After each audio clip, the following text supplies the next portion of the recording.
በስመ አብ ወወልድ ወመንፈስ ቅዱስ አሐዱ አምላክ አሜን። የወንድምህ የደሙ ድምፅ ከምድር ወደ እኔ ይጮኻል። ኦሪት ዘፍጥረት ምዕራፍ 4 ቁጥር 10። የአስተርእዮ አንድ ቲዩብ ቤተሰቦች እንደምን አላችሁ? እንደምን ቆያችሁ? በያላችሁበት ሰላም እግዚአብሔር ይብዛላችሁ። የወንድምህ የደሙ ድምፅ ከምድር ወደ እኔ ይጮኻል።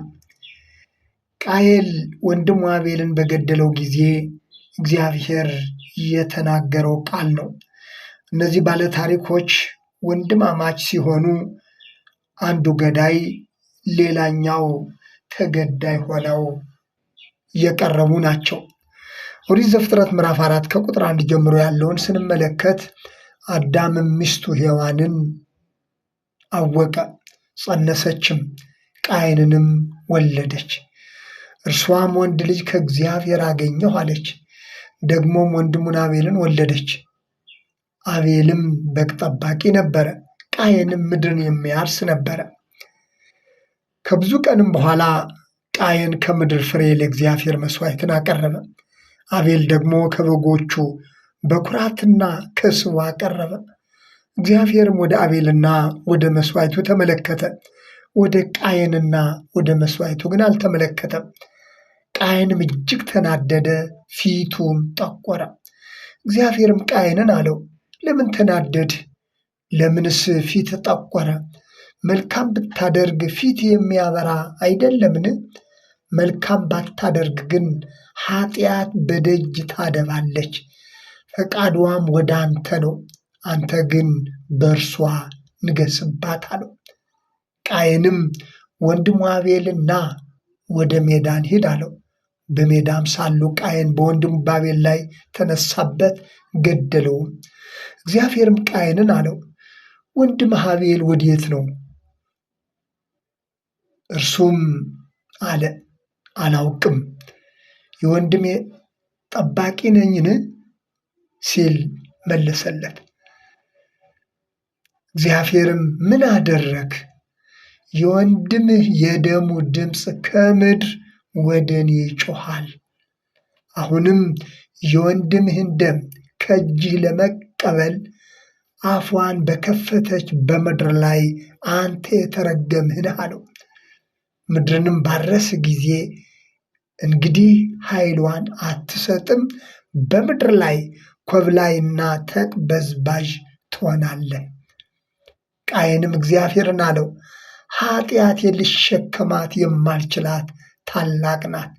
እነሆ ዛሬ ከምድር ፊት አሳደድኸኝ፣ ከፊትህም እሰወራለሁ፣ በምድር ላይም ኮብላይና ተቅበዝባዥ እሆናለሁ፣ የሚያገኘኝም ሁሉ ይገድለኛል ሲል ተናገረ።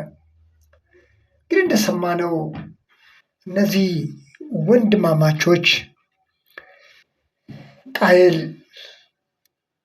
ከምድር ፍሬ ከግብርናው ያገኘውን ፍሬ ለእግዚአብሔር መሥዋዕትን አቀረበ። አቤል ደግሞ ከበጎቹ ለእግዚአብሔር መሥዋዕትን አቀረበ። እግዚአብሔርም የአቤልን መሥዋዕት ተቀበለ፣ የአቤልን መሥዋዕት ተመለከተ፣ የቃየልን ግን መሥዋዕት አልተቀበለም ይላል። ምክንያቱ ደግሞ ግዴለሽነትና አለማመን ያለበት መሥዋዕት እንደሆነ ከክፍሉ መረዳት ይቻላል። የአቤልን መሥዋዕት ተመለከተ የሚለውን ሐዋርያው ጳውሎስ በዕብራውያን መልእክቱ ምዕራፍ 11 ቁጥር 4 ላይ እንደገለጸው አቤል ከቃየል ይልቅ የሚበልጥን መሥዋዕት ለእግዚአብሔር በእምነት አቀረበ ይላል። የሚበልጥን መሥዋዕት ለእግዚአብሔር በእምነት አቀረበ። በዚህም እግዚአብሔር ስለ ስጦታው ሲመሰክር እርሱ ጻድቅ እንደሆነ ተመሰከረለት፣ ሞቶም ሳለ እስካሁን ይናገራል ይላል።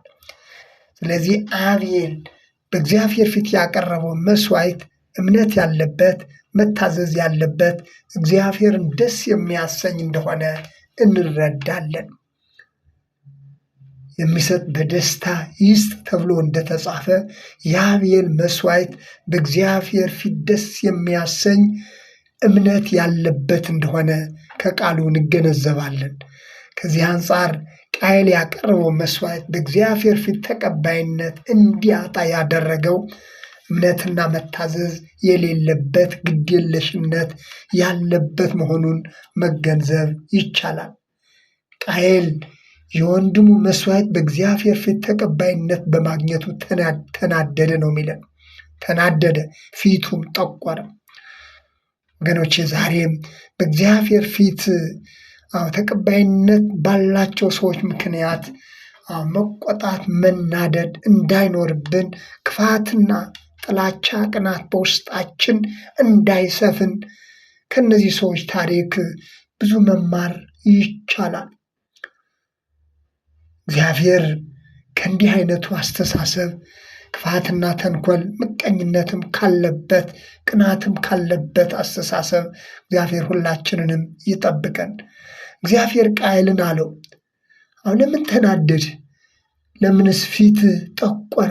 መልካም ብታደርግ እኮ ፊት የሚያበራ ነበር።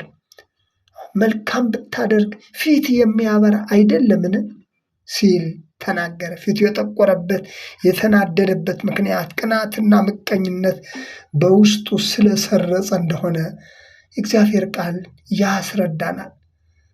ስለዚህ ቃየል ካለበት የውስጥ ቅናት የተነሳ ወንድሙን ና ወደ ሜዳ እንሂድ በማለት ወደ ሜዳ ከወሰደው በኋላ እንደገደለው የእግዚአብሔር ቃል ያስረዳል። ወንድም ወዴት ነው በማለት እግዚአብሔር በጠየቀው ጊዜ እንኳን የሰጠው መልስ እኔ የወንድሜ ጠባቂ ነኝን የሚል ነበር። ክፉዎች በክፋታቸው እየባሱ ይሄዳሉ ተብሎ እንደተጻፈው በአንደበቱ ይህንን የክፋት ቃል በውስጡ የፈጸመውንና በውስጡ ያለውን ክፋት፣ ተንኮል፣ ምቀኝነት፣ ቅናት በእግዚአብሔር ፊት እንዴት እንደመለሰ በአንደበቱ የተናገረው ቃል ይህንን እውነት ያስረዳል። ቅንነት ቢኖር አንዱ የሌላኛው ወንድም እንደሆነ የሚታወቅ ነው። እርሱ ግን ካለበት ምቀኝነት፣ ካለበት ቅናት፣ ካለበት ክፋት የተነሳ የወንድሜ ጠባቂ ነኝ ሲል መለሰለት። ይሁዳ በመልእክቱ እንደገለጸው ወዮላቸው በቃየል መንገድ ሄደዋልና የሚላቸው አሉ። ወዮላቸው በቃየል መንገድ ሄደዋልና ይሁዳ ምዕራፍ 1 ቁጥር 11 ላይ መንገዳችንን እንደ ቃየል መንገድ አያድርግብን ወገኖቼ። ቅናት ያለበት ክፋት ያለበት ወንድም ላይ ጥፋትን የሚጠነስስ አስተሳሰብና እንዲህ አይነት የክፋት መንገድ እንዳይሆንብን እግዚአብሔር ሁላችንን የሚጠብቅን። ሐዋርያው ዮሐንስም በመልእክቱ ከመጀመሪያ የሰማችኋት መልእክት ይህች ናት፣ እርስ በርሳችን እንዋደድ የምትል ይህች ናትና ከክፉ እንደነበረ ወንድሙን እንደገደለ እንደ ቃየል አይደለም ይላል። እርስ በርሳችን እንዋደድ የምትል ይህች ናትና ከክፉ እንደነበረ ወንድሙንም እንደገደለ እንደ ቃየል አይደለም ይላል። ለምን ገደለው? ለምን ገደለው? ስለምንስ ገደለው? የገዛ ስራው ክፉ የወንድሙም ስራ ጽድቅ ስለነበረ ነው ብሏል። አንደኛ ዮሐንስ ምዕራፍ 3 ቁጥር 11 እና 12 ላይ። ወገኖቼ እግዚአብሔር የሰዎችን ክፋት የሰዎችን አመፅ የሚመለከት አምላክ ነው። ስለዚህ በወንድሙ ላይ በፈጸመው ጭካኔ የተነሳ እግዚአብሔር እንዲህ አለው፣ የወንድምህን ደም ከእጅህ ለመቀበል አፏን በከፈተች ምድር ላይ አንተ የተረገምህ ነህ። በምድር ላይ ኮብላይና ተቅበዝባዥ ትሆናለህ አለው። አዳምን ካንተ የተነሳ ምድር የተረገመች ትሁን ብሎት ነበር። ቃየልን ደግሞ በወንድምህ ደም ከእጅህ ለመቀበል አፏን በከፈተች ምድር ላይ አንተ የተረገምህ ነህ። ቃየል በፈጸመው ወንድሙን የመግደል አመፅ የተነሳ በምድር ላይ ተቅበዝባዥ ሆነ፣ ኮብላይ ሆነ። ኃጥእ ማንም ሳያሳድደው ይሰደዳል ተብሎ እንደተጻፈው በእግዚአብሔርና በሰው ፊት ተቅበዝባዥ፣ ከሰውም ከእግዚአብሔርም ተለይቶ ኮብላይና ተቅበዝባዥ ሆነ። ኃጢአቴን ልሸከማት የማልችላት ከባድ ናት በማለት ተናገረ። ይህ የሆነው ከምንድን ነው ካል በወንድሙ ላይ በፈጸመው ገዳይነት የተነሳ ነው።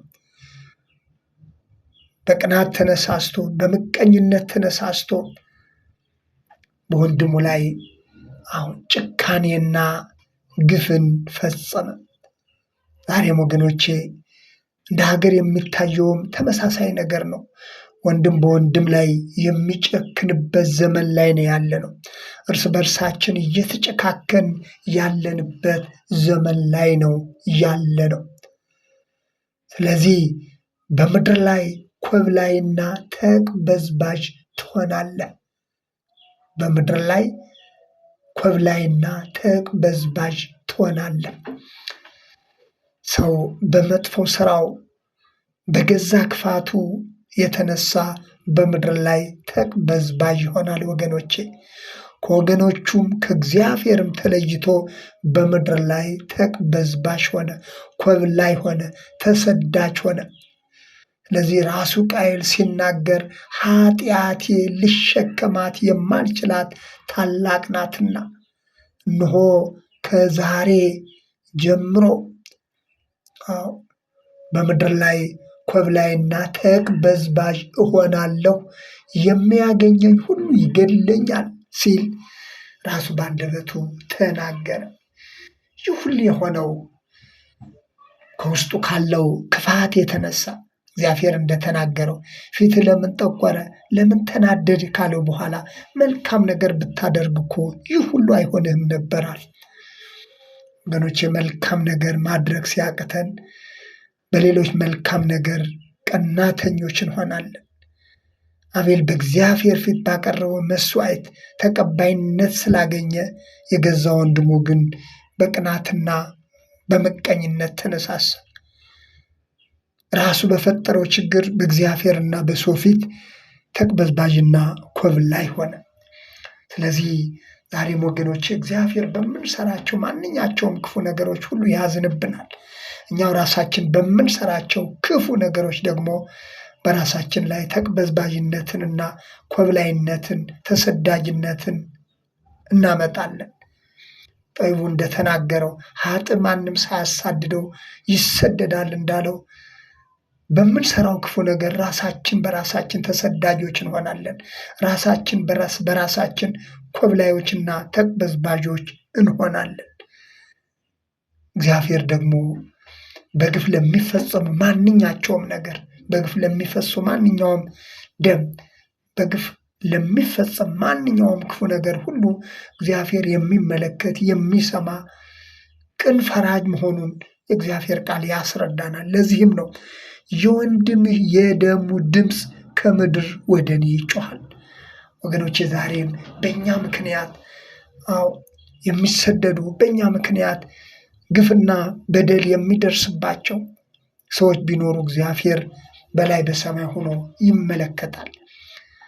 እኛ በግዴለሽነት እኛ በክፋት ተነሳስተን በእኛ ምክንያት የሚሰደዱ በእኛ ምክንያት ግፍ የሚፈጸምባቸው ሰዎች ቢኖሩ እግዚአብሔር ዝም አይልም።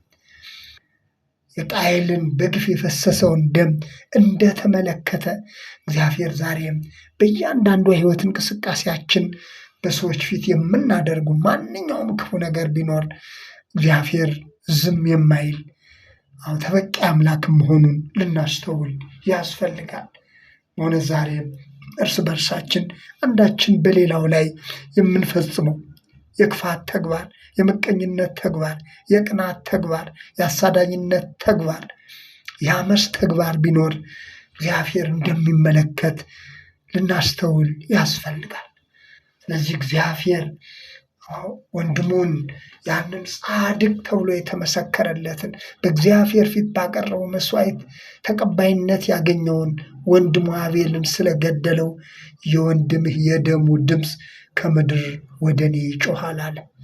ዛሬም በእኛ ምክንያት ወደ እግዚአብሔር የሚጮሁ ድምፆች እንዳይኖሩ፣ ዛሬም በእኛ ምክንያት በእግዚአብሔር ፊት የደረሰባቸውን ግፍ የደረሰባቸውን አመፅ ወደ እግዚአብሔር ይዞ የሚቀርቡ የሚጮሁ ሰዎች እንዳይኖሩ ልንጠነቀቅ ያስፈልጋል። ስለነበረን ጊዜ የእግዚአብሔር ስም የተመሰገነ ይሁን።